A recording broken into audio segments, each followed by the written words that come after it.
moi j'ai fait des études plutôt de cinéma et pas de théâtre, donc j'ai pas appris le théâtre à la française qui nous dit que le théâtre c'est une question du texte, de savoir apprendre un texte et le dire, de le réfléchir.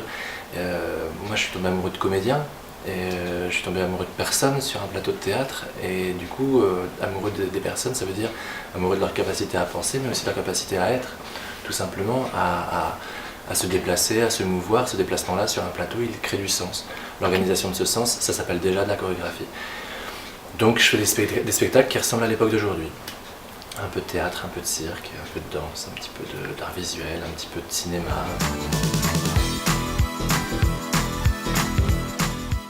Et ce spectacle-là, je l'ai créé pour un porteur et pour un voltigeur. C'est presque une étude de ce qu'est l'art acrobatique, de portée et voltige. C'est-à-dire une technique incroyable entre ces deux hommes et qui, malgré quelque chose de purement technique et circassien, provoque une espèce de très grande sensualité. La contrainte, un acrobate, ça le rend créatif. Un acrobate va toujours se mettre à lutter contre des lois de la gravité, de l'équilibre, va toujours essayer de repousser des limites et inventer des choses incroyables pour essayer de repousser la contrainte.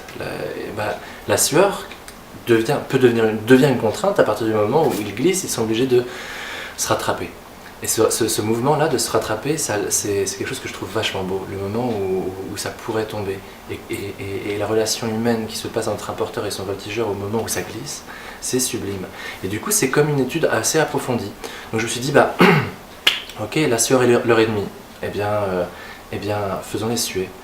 Et donc du coup, je les ai mis entre deux murs de projecteurs qui provoquent une lumière déjà sublime, hyper dense, comme on le voit rarement. Et c'est des parts qui produisent de la chaleur, et donc du coup plus on augmente la lumière, plus la chaleur augmente. Plus la chaleur augmente, plus ils se mettent à suer. Plus ils se mettent à suer, plus ils glissent, et plus ils glissent, plus ils développent un vocabulaire physique qui est super beau, quoi. Et comme j'avais envie absolument que les spectateurs puissent projeter de l'érotisme sur leur discipline acrobatique, de l'homo-érotisme, mais que je voulais pas les faire jouer un couple gay du tout, je voulais vraiment qu'ils restent dans une performance très technique.